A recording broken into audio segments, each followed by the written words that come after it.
Madame, Monsieur, bonsoir et bienvenue dans le 20h de TFM. Dans l'actualité de ce lundi, un seul titre, 7 blessés sont encore dans un état d'urgence vitale, 17 blessés opérés avec succès, 10 corps non identifiés encore à la morgue de l'hôpital régional de Kaffrine.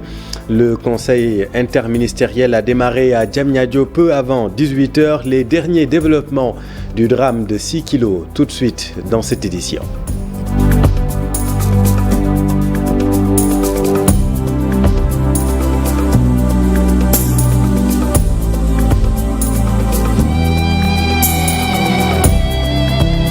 Drame de 6 kilos, le pronostic vital de 7 blessés est encore engagé ce soir. 7 personnes en urgence vitale selon le directeur de l'établissement. Sur les 39 morts, 10 corps non identifiés sont encore à la morgue. Le point avec le docteur Babacar Sène. Le décès n'a pas évolué, 39. 100 malades sont pris en charge dans les différentes structures de la région.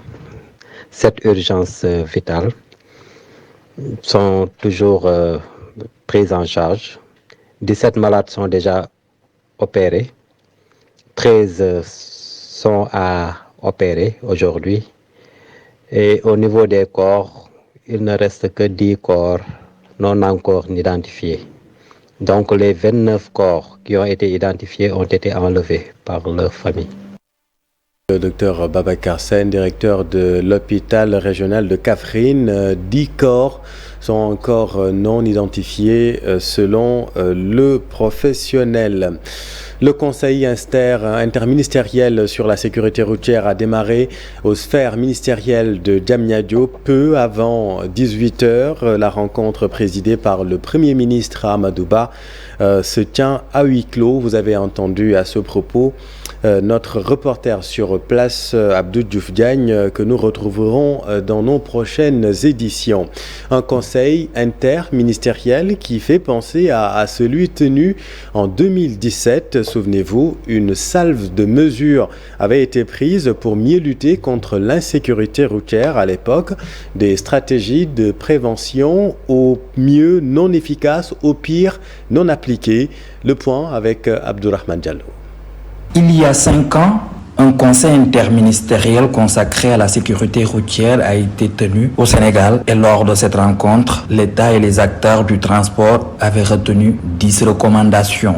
Et parmi ces recommandations, l'immobilisation et la mise en fourrière de tout véhicule en circulation dont la propriété n'a pas présenté son véhicule à la visite sans motif valable à l'expiration du délai de visite technique. L'état de vétusté est tel que la circulation du véhicule compromettrait gravement la sécurité des personnes et des biens. Les opérations de mutation de Dakar vers les régions pour les véhicules de transport public interurbain des voyageurs et de marchandises sont suspendues à titre provisoire sur tout le territoire. Les transformations des véhicules d'origine destinés à augmenter les places assises pour les passagers ou à créer des porte-bagages supplémentaires sont interdites. Une tolérance zéro est appliquée contre les surcharges et personnes et de bagages pour l'ensemble des véhicules. L'âge des conducteurs de véhicules de transport urbain, de passagers taxis urbains est fixé à 25 ans au minimum. Les dispositions du code de la route relatives à l'usage du téléphone au volant, au port de la ceinture de sécurité, à l'excès de vitesse, au respect de la signalisation horizontale et verticale seront rigoureusement appliquées. Ce sont là quelques décisions prises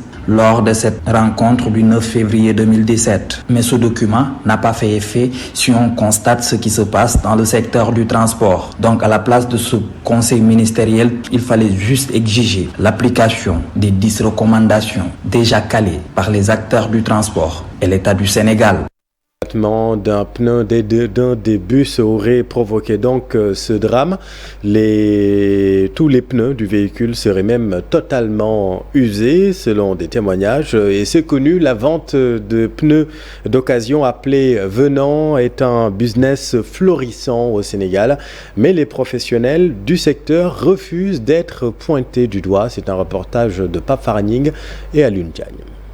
Après le drame de 6 kilos qui a fait 38 morts et des blessés, beaucoup de Sénégalais indexent l'état des pneus des véhicules. Aux allées Papa Gueye Fall, les vendeurs et importateurs de pneus balayent d'un revers de main ces accusations.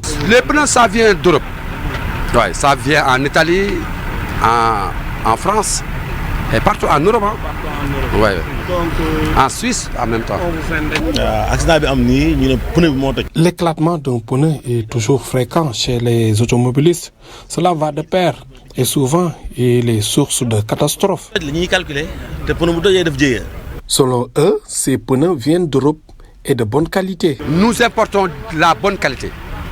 Nous importons de la bonne qualité. On importe des pneus neufs et on importe des pneus en occasion. Il faut que les Sénégalais cessent de dire que les pneus qu'on vend ne sont pas de bonne qualité. Non. Il n'y a pas de mauvaise qualité. Il y a des pneus neufs comme il y a des pneus d'occasion. Puis nous avons là des pneus neufs. Le pneu UBS, ça dépend de vous. Mais il n'y a pas de mauvaise qualité. Parce que tous ces pneus viennent d'Europe par conteneur et ils sont bien contrôlés par la douane en passant par le port de Dakar avant d'être mis sur le marché. Toutefois, ils pointent du doigt les propriétaires de véhicules pour une question de facilité, n'achètent pas de la qualité.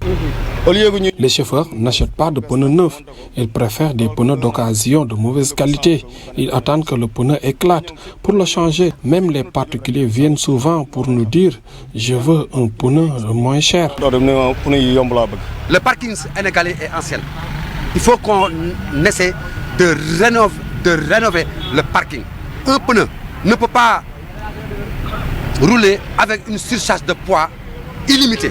Chaque année, des dizaines de conteneurs de pneus sont importés au Sénégal, mais la plupart sont des pneus d'occasion, parfois même usés. Ouais, Pape Farah, l'onde de choc dans le monde du transport au lendemain du drame. L'indignation et la tristesse cèdent la place à la colère. Vous avez entendu, vous avez suivi le reportage de Habib Faye dans notre précédente édition.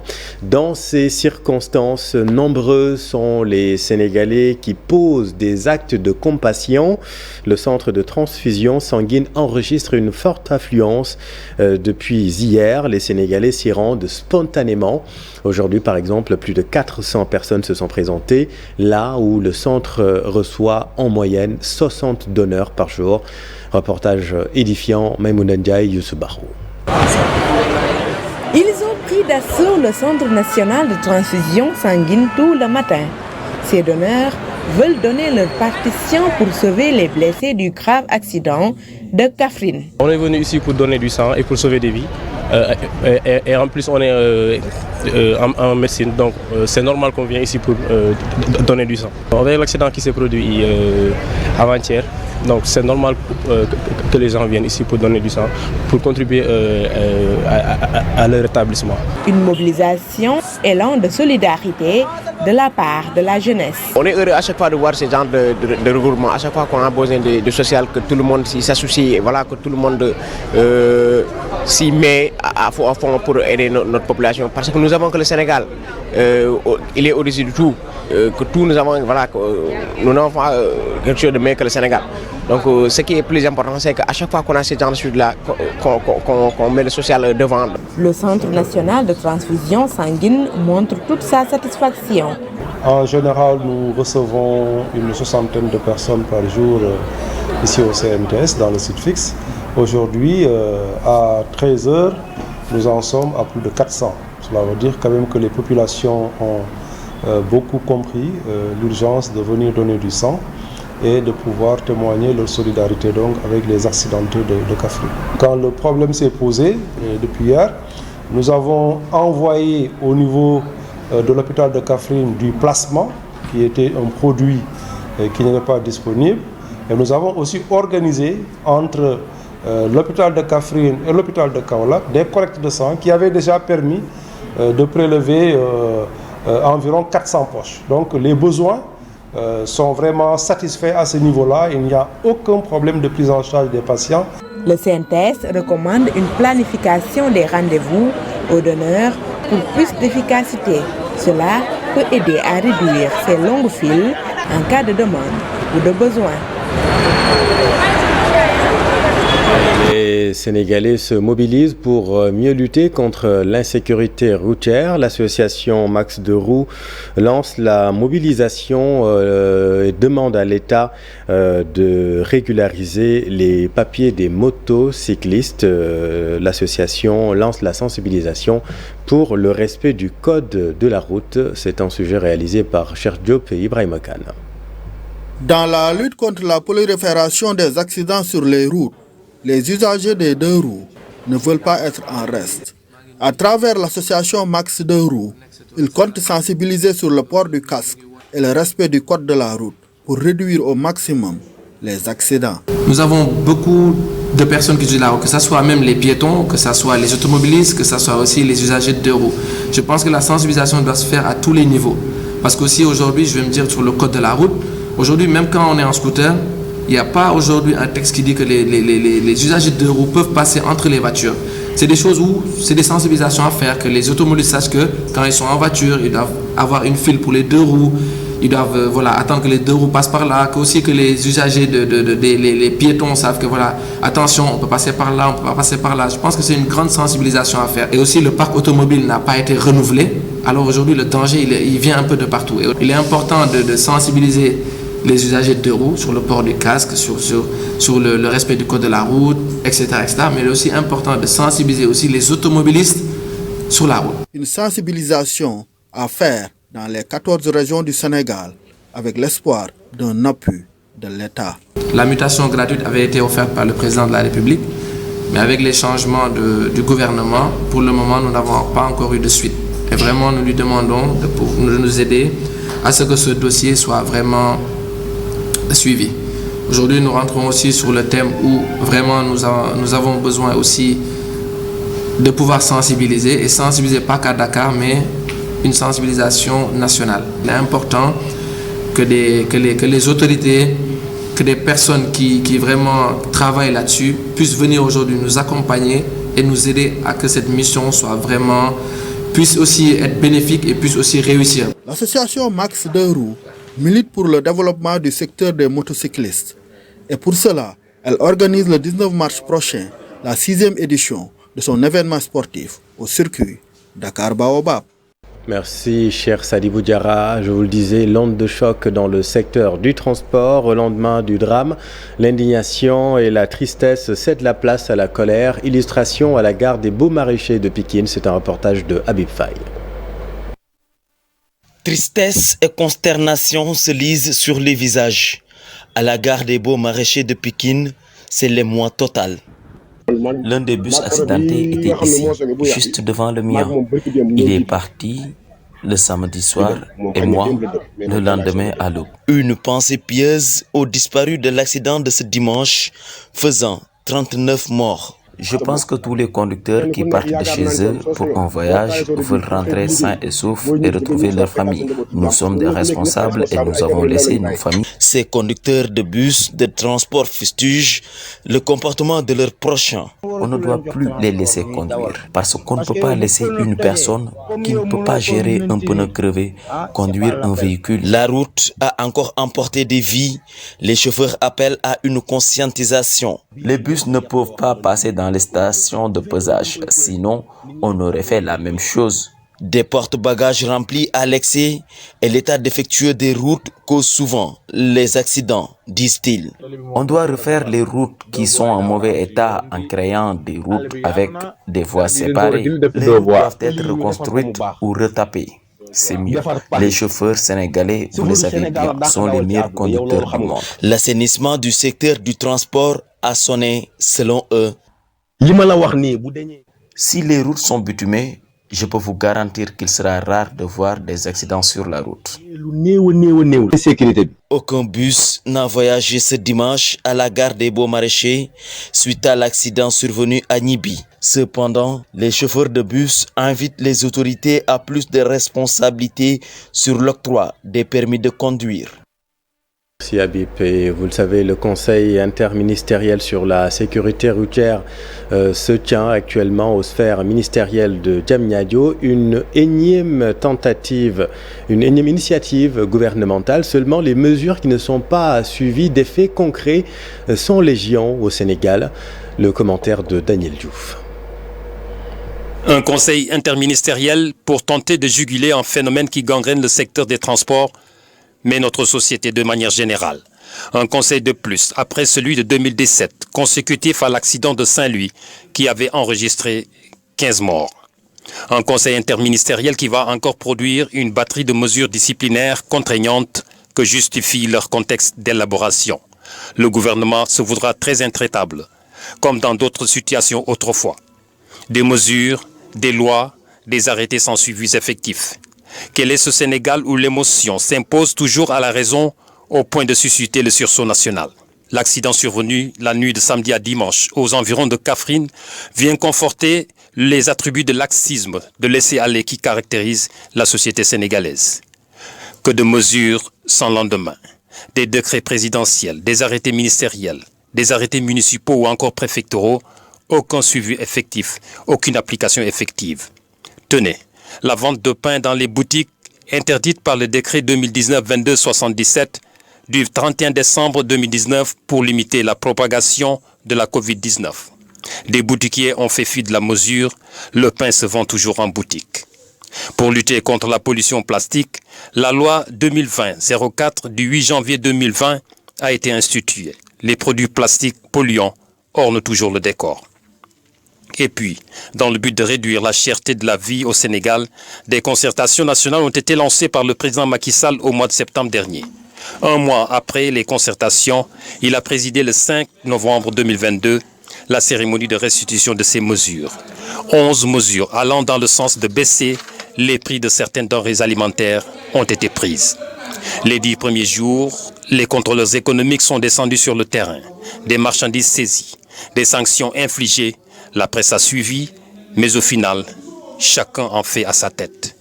Pourrait s'ajouter à cette liste l'interdiction de l'occupation anarchique des trottoirs ou encore le port des uniformes militaires par des civils. Rien n'est vraiment observé comme mesure. De quoi s'interroger de ce qu'il adviendra des recommandations du Conseil interministériel tenu ce lundi à Diamniadio. Merci Daniel. Et justement, nous écoutons le Premier ministre Amadou Ba à propos de ce Conseil des ministres de ce Conseil interministériel qui se déroule aux sphères de Diamniadio. Voici le Premier ministre Amadou Ba.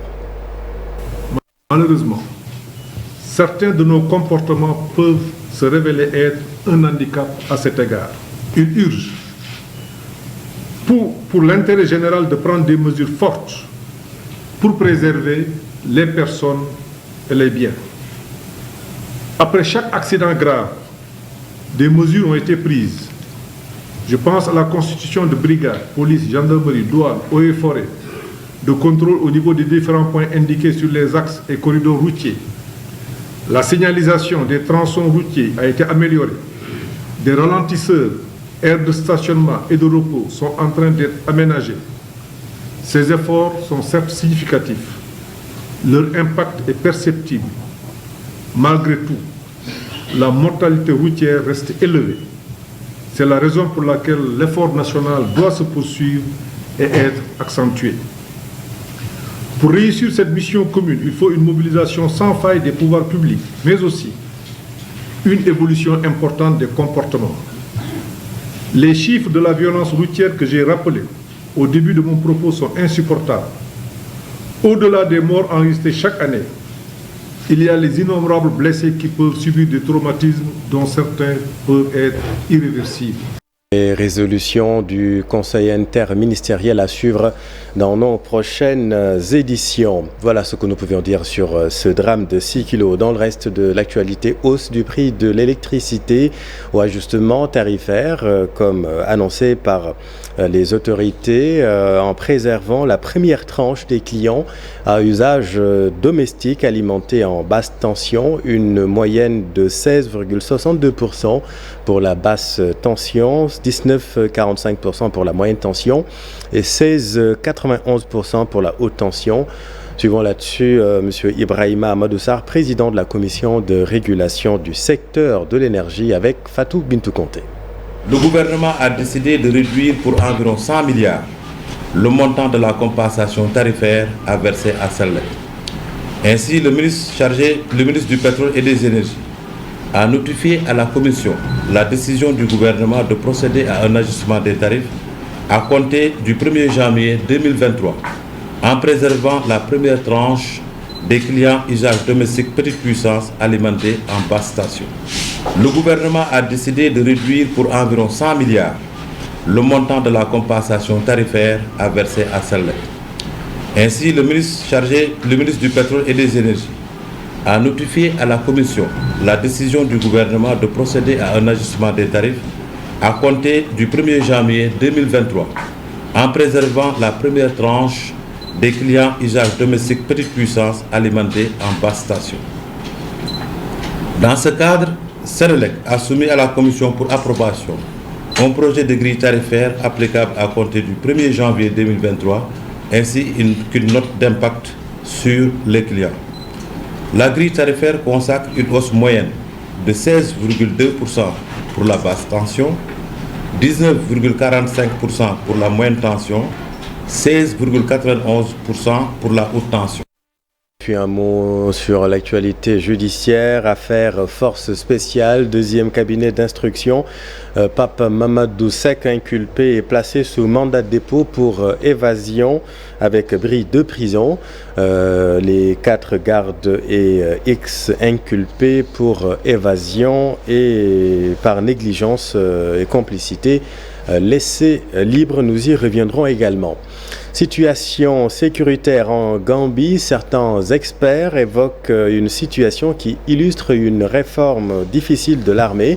Nos envoyés spéciaux ont rencontré Bassir Hussein, ambassadeur du Sénégal en Gambie. Le diplomate s'est prononcé sur la situation sécuritaire de la Gambie, les dispositions prises par les autorités pour freiner le trafic de bois. Voyons tout cela avec Ibou Diouf et Amadou Ba. Ici à Banjul, l'actualité en Gambie tourne autour des investigations qui sont lancées par le gouvernement pour voir l'étendue du récent coup d'État manqué. Ce n'est pas seulement entre quelques sous-officiers de l'armée.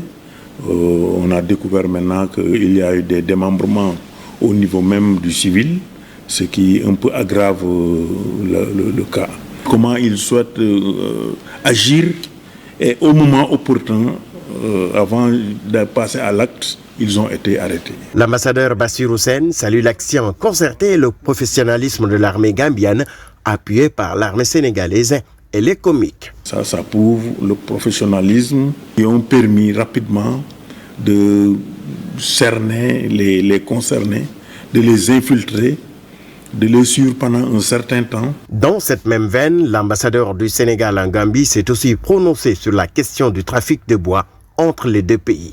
On n'a plus de camions de bois qui viennent au Sénégal, qui viennent en Gambie, venant du SA. C'est à saluer cette saignée du bois qui était un venin pour l'environnement au Sénégal, qui était une catastrophe pour la maîtrise du changement climatique au Sénégal. Soulignons l'action du Sénégal en Gambie et cette coopération entre les deux pays. L'éducation a aussi enregistré des résultats satisfaisants. Les écoles qui sont actuellement en Gambie, les écoles sénégalaises, qui aujourd'hui sont en train de connaître un autre essor. Au BFM, ils ont obtenu 100%. Au bac, en série S, ils ont eu 95% de réussite. Début décembre, les membres de la CEDEAO ont décidé de créer une force régionale pour intervenir en Gambie en cas de putsch, ce qui démontre encore une fois les dispositions prises par ce pays pour conserver sa paix et sa stabilité. Merci Ibou, c'est la fin de cette édition. Merci infiniment de l'avoir suivi. L'info continue dans un instant avec Binta Diallo et son invité ce soir. Restez avec nous, vous êtes au bon endroit. Bonne soirée.